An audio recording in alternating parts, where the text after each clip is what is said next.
आप सभी को मेरा नमस्कार। आयुक्तालय कॉलेज शिक्षा राजस्थान द्वारा संचालित ज्ञान सुधा सक्सेस साथी के इस चैनल पर आप सभी का स्वागत है। आज का हमारा टॉपिक है इलास्टिसिटी ऑफ डिमांड, मांग की लोच। ये जो टॉपिक है ये मैंने नेट जेआरएफ के स्टूडेंट्स के लिए ये लेक्चर बनाया है। ये टॉपिक बहुत ही कॉमन है, graduation, post graduation, 12th standard में भी ये टॉपिक लगता है। किंतु जब हम एक विद्यार्थी के रूप में लेक्चरशिप का पेपर, असिस्टेंट प्रोफेसर का पेपर या नेट जेआरएफ का पेपर देने के लिए जाते हैं तो कुछ मिस्टेक्स कर देते हैं या कुछ चीज़ें हमें समझ नहीं आती। तो ये सभी स्टूडेंट्स के लिए है, स्पेशली नेट जेआरएफ के लिए है।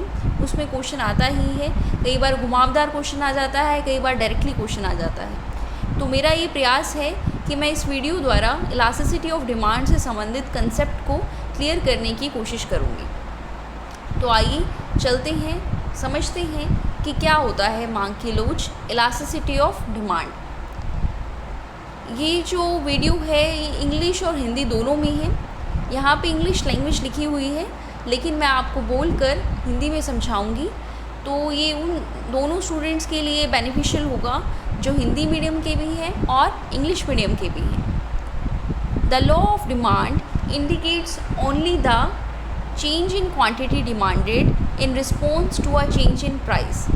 मांग का नियम, लॉ ऑफ डिमांड को हिंदी में कहते हैं मांग का नियम। आप सभी इससे परिचित होंगे, अर्थशास्त्र के जो भी विद्यार्थी हैं, कि मांग का नियम क्या है कि कीमत में परिवर्तित होने पर मांग मात्रा में परिवर्तन होगा। यदि कीमत परिवर्तित होगी तो मांग मात्रा में भी परिवर्तन होगा।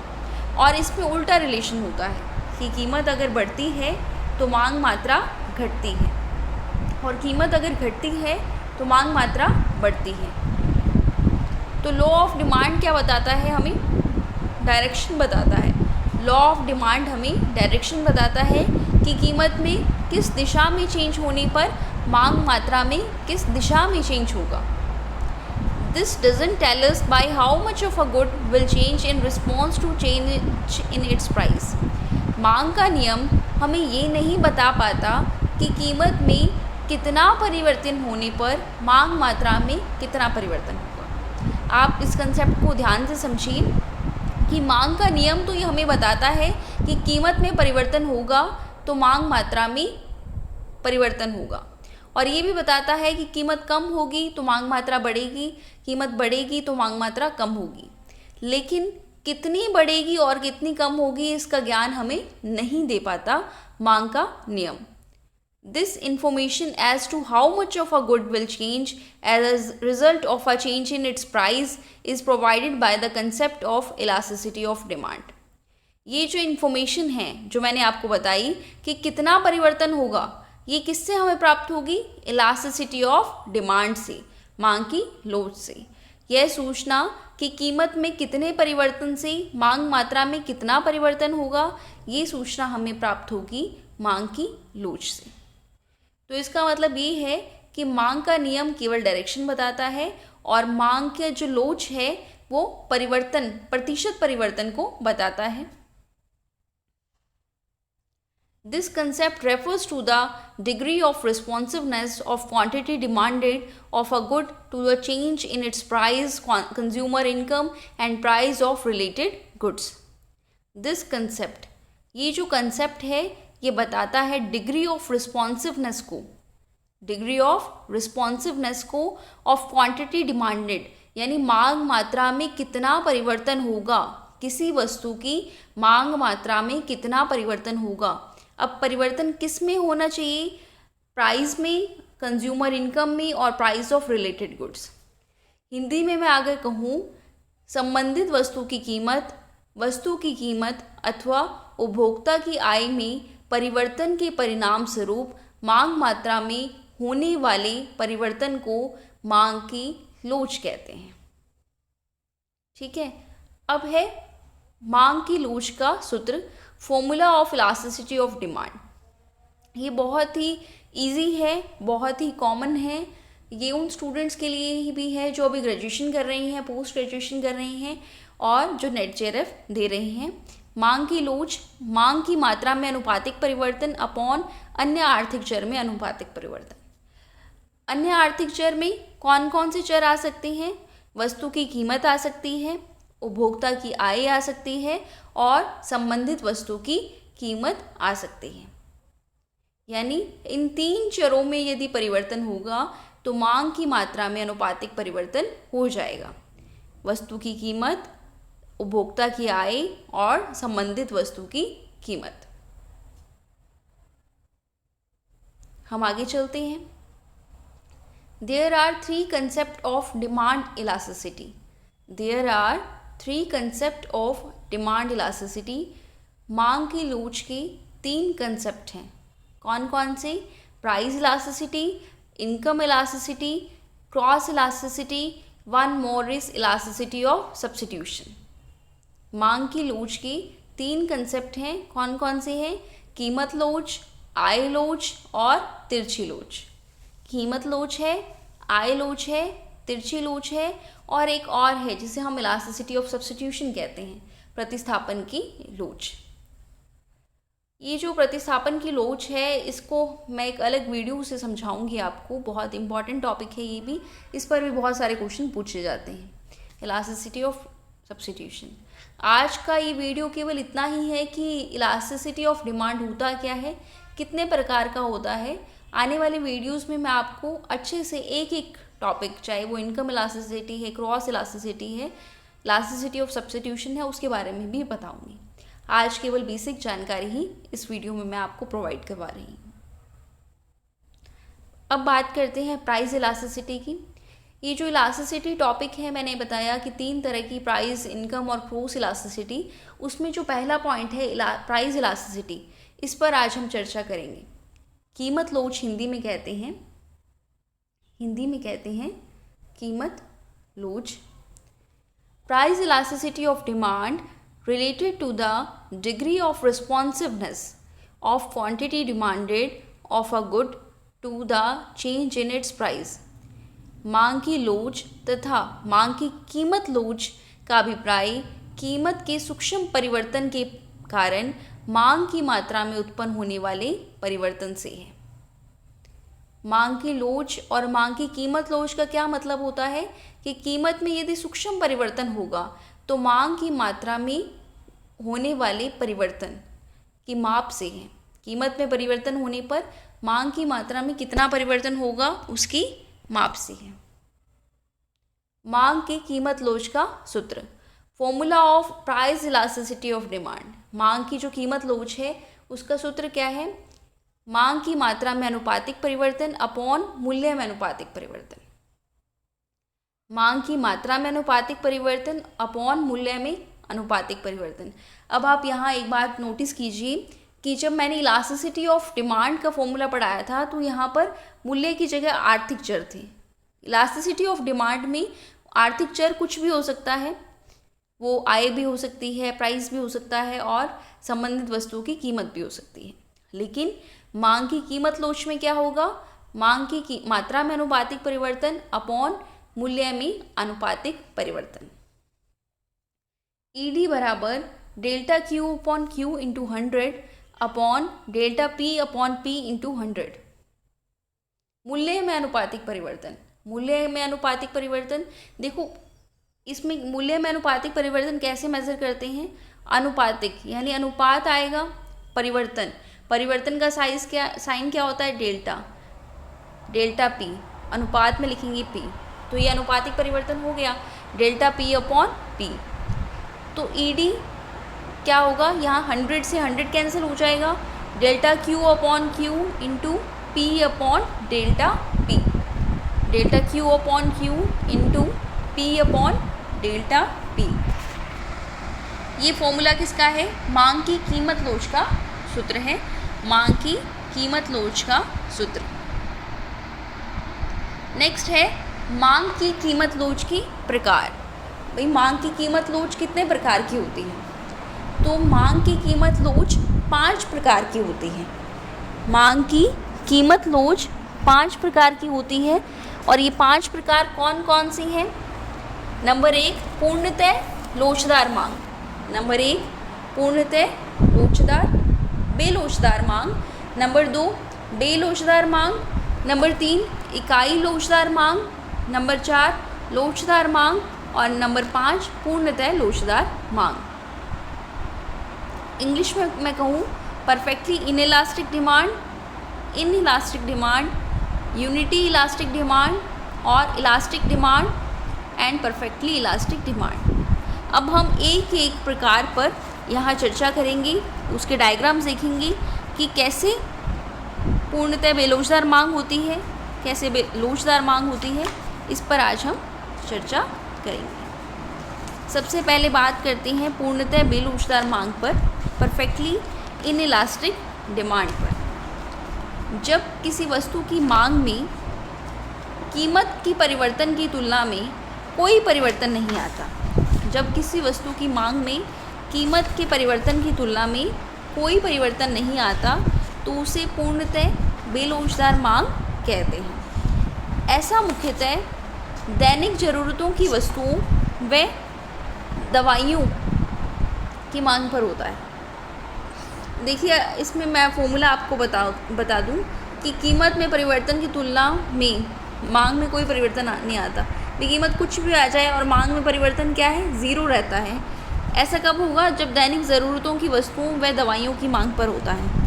अब लाइफ सेविंग ड्रग्स हैं, जीवनदायिनी जो जैसे मेडिसिन्स वगैरह हैं, मान लो किसी को गंभीर बीमारी है तो वो ये सोचेगा ना कि प्राइस कितनी भी हो इलाज हो जाए, तो ये जो मांग होगी इस तरह की वो आएगी परफेक्टली इनइलास्टिक डिमांड में।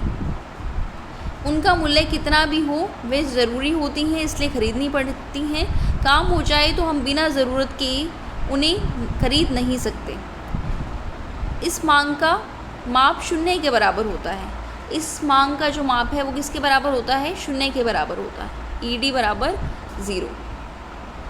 अब ये 0 कैसे आता है, इसका फॉर्मूला क्या है, delta Q upon Q upon delta P into P। कीमत में परिवर्तन आ जाए, मान लो 500 का चेंज आ गया लेकिन यहाँ पर 0 कोई चेंज नहीं आया, तो 0 अपॉन 500 क्या होगा,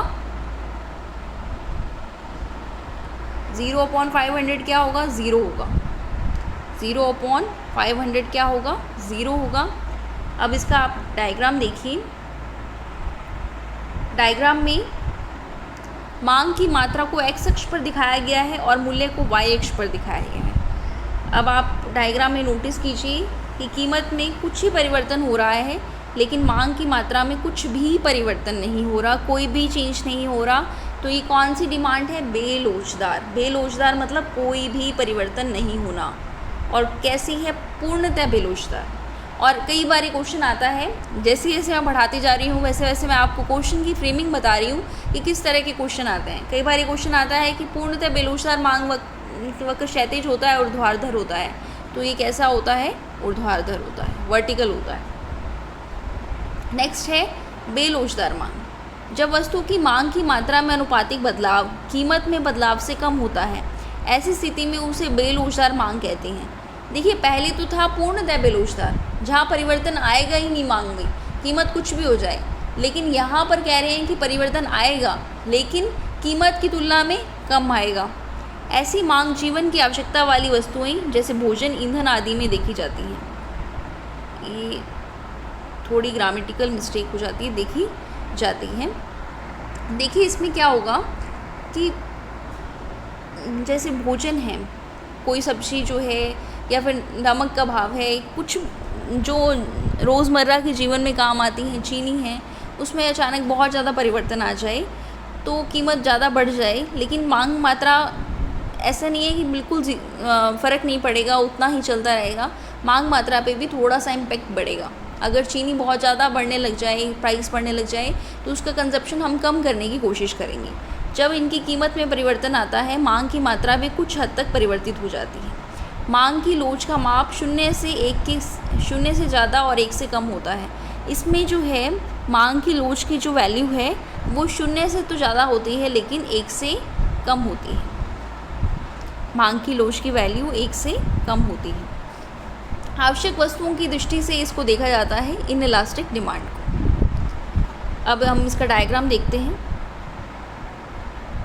इसमें देखिए, जैसे यहाँ पर प्राइस ले लेते हैं, P1 Q Q1। जैसे ही कीमत में बढ़ोतरी हुई, जैसे ही कीमत में बढ़ोतरी हुई वैसे ही मांग मात्रा में कमी आई, लेकिन कीमत में जितनी बढ़ोतरी हुई उतनी कमी मांग मात्रा में नहीं आई।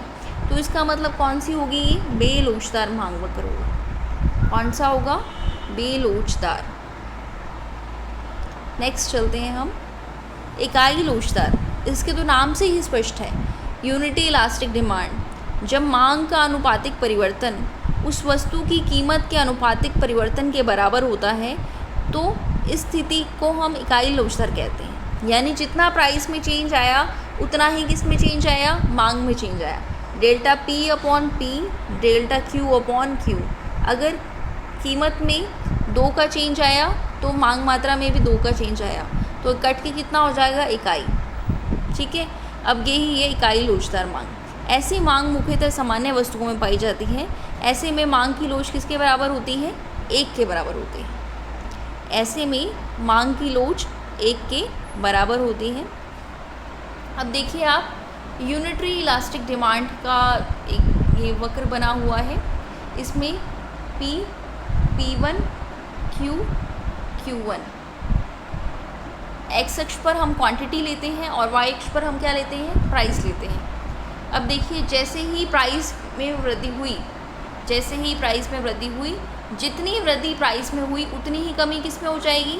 क्वांटिटी में हो जाएगी। जितनी वृद्धि प्राइस में हुई उतनी ही कमी किस में हो जाएगी? क्वांटिटी में हो जाएगी। और ये जो डिमांड होगी इसे हम क्या कहेंगे? Unitary elastic demand. क्या कहेंगे? Unitary elastic demand. हिंदी में कहेंगे इकाई लोचदार मांग। कीमत में जितना परिवर्तन होगा मांग मात्रा में भी उतना ही परिवर्तन होगा। नॉर्मल गुड्स को जो है हम इकाई लोचदार में लेते हैं। नेक्स्ट है लोचदार मांग। जब मांग की मात्रा में अनुपातिक परिवर्तन कीमत की मात्रा में अनुपातिक परिवर्तन की तुलना में अधिक होता है। लोचदार का मतलब है परिवर्तन, मतलब लोच जाता है कि कीमत में परिवर्तन हुआ तो कीमत में परिवर्तन होने से मांग मात्रा में अधिक परिवर्तन हुआ। कीमत में परिवर्तन हुआ, कीमत में परिवर्तन होने से मांग मात्रा में अधिक परिवर्तन हुआ, तो इसे हम कहते हैं लोचदार मांग। ऐसी मांग मुख्यतः विलासिता की वस्तुएं जैसी महंगी कार की कीमत में अचानक से कमी आई तो मांग मात्रा क्या हो जाएगी? बहुत ज़्यादा बढ़ जाएगी। आभूषण, आपने देखा होगा कि सोने की रेट एकदम से थोड़े से डाउन होते हैं, डिमांड एकदम हाई हो जाती है क्योंकि उनकी कीमत गिरने पर ज़्यादा से ज़्यादा लोग उन्हें खरीदने की कोशिश करते हैं। तो इस प्रकार की मांग जो है वो कौन सी होगी? Elastic demand. TV, AC, car, ये सब वस्तुएं किस में आ जाएंगी? इलास्टिक डिमांड में आ जाएंगी। एसी की कीमत में थोड़ी सी कमी होने पर लोग एसी खरीदना पसंद करेंगे। आभूषण की कीमत में थोड़ी सी कमी होने पर लोग आभूषण खरीदना पसंद करेंगे। इस प्रकार की जो डिमांड है ये इलास्टिक डिमांड की श्रेणी में आती है। अब इसका डायग्राम कैसे बना है इलास्टिक डिमांड का? कीमत में थोड़ी सी मान लीजिए कमी आई तो मांग मात्रा में अधिक वृद्धि हो गई। कीमत P से P1 तक गिरी तो मांग मात्रा Q से Q1 तक बढ़ गई। ठीक है, ये बन गया इलास्टिक डिमांड का डायग्राम। एक्स वाई अक्ष पर प्राइस मेज़र किया और एक्स अक्ष पर मांग की मात्रा को हमने मेज़र किया। इसमें इलास्टिसिटी ऑफ डिमांड की वैल्यू 1 से अधिक हो गई। कई बार मैच द फॉलोइंग्स भी दे देते हैं, जैसे ये ED is greater than 1, ED is less than 1 कौन सी वस्तुओं में होंगी। जैसे लग्जरी गुड्स कह दिया तो आप कहाँ पर टिक करेंगे? इलास्टिक डिमांड पर टिक करेंगे। परफेक्टली इलास्टिक डिमांड, जब किसी वस्तु की कीमत अपरिवर्तित रहती है एवं ऐसी स्थिति में उसकी मांग में बढ़ोतरी या कमी होती है तो उस मांग को पूर्णतः लोचदार मांग कहा जाता है। मांग की मात्रा कम हो या मांग की मात्रा बढ़े लेकिन वस्तु की कीमत क्या रहे? स्थिर रहे। उस स्थिर कीमत पर मांग की मात्रा कुछ भी हो तो ऐसी वस्तु को क्या कहा जाता है? पूर्णतः लोचदार मांग वाली वस्तु। ये एक इमेजिनरी कंसेप्ट है, ये एक ऐसा होता है ना आदर्श कंसेप्ट, वो जो वास्तविकता में नहीं होता। ऐसी मांग मुख्यतः पूर्ण प्रतियोगिता में पाई जाती है। आप अर्थशास्त्र के विद्यार्थी हैं, आपको भली भांति ये पता है कि परफेक्ट कंपटीशन में जो मांग वक्र बनता है वो पूर्णतः लोचदार बनता है और इसमें इलास्टिसिटी ऑफ डिमांड किसके बराबर होती है? इन्फिनिटी के बराबर होती है। तो ये हो गया परफेक्टली इलास्टिक डिमांड किस प्रकार होती है। अब आप डायग्राम देखिए, एक्स अक्ष पर हमने प्राइस मेज़र किया, एक्स अक्ष पर हमने क्वांटिटी मेज़र किया और वाई अक्ष पर हमने प्राइस मेज़र किया। क्वांटिटी में कुछ भी परिवर्तन हो गया लेकिन कीमत क्या है? स्थिर बनी हुई है। कीमत क्या है? स्थिर बनी हुई है। इस प्रकार की जो डिमांड होती है, ईडी की वैल्यू क्या हो गई इसमें? इन्फिनिटी के बराबर। ईडी की वैल्यू इन्फिनिटी के बराबर हो गई, अनंत के बराबर हो गई। इसे कहते हैं हम परफेक्टली इलास्टिक डिमांड। ये एक इमेजिनरी कंसेप्ट है, काल्पनिक कंसेप्ट है। ऐसा नहीं होता कि मांग कुछ भी हो जाए कीमत उतनी ही बनी रहती है। देखिए, ये एक मैंने क्वेश्चन पेपर निकाला है लेक्चरर की एग्ज़ाम का, तो उसमें किस तरह से ये बेनिफिट है। सरल रेखीय मांग वक्र कीमत अक्ष को स्पर्श करता है, उस बिंदु पर मांग की लोच क्या होगी? सरल रेखीय मांग वक्र कीमत अक्ष को स्पर्श करता है, उस बिंदु पर मांग की लोच क्या होगी? इंग्लिश में है what will be the price elasticity of demand on the point where a straight line demand curve touch price axes. ये जो क्वेश्चन है इसका जवाब इसी वीडियो में है। आप मुझे जो ये वीडियो देख रहे हैं कमेंट करके बताइए कि क्या होना चाहिए, फिर मैं आपको आंसर करूँगी। पूर्णतः बेलोचदार, पूर्णतः लोचदार, अत्यधिक लोचदार, इकाई के बराबर लोचदार। ये जो क्वेश्चन है ये स्कूल लेक्चरर में आया हुआ है क्वेश्चन, आरपीएससी द्वारा आयोजित है। तो ये आपका आज का टॉपिक कंप्लीट हुआ। आशा है कि इस वीडियो से आप लाभान्वित होंगे। आपकी कोई क्वेरी है तो आप कमेंट सेक्शन में भी डाल सकते हैं। धन्यवाद।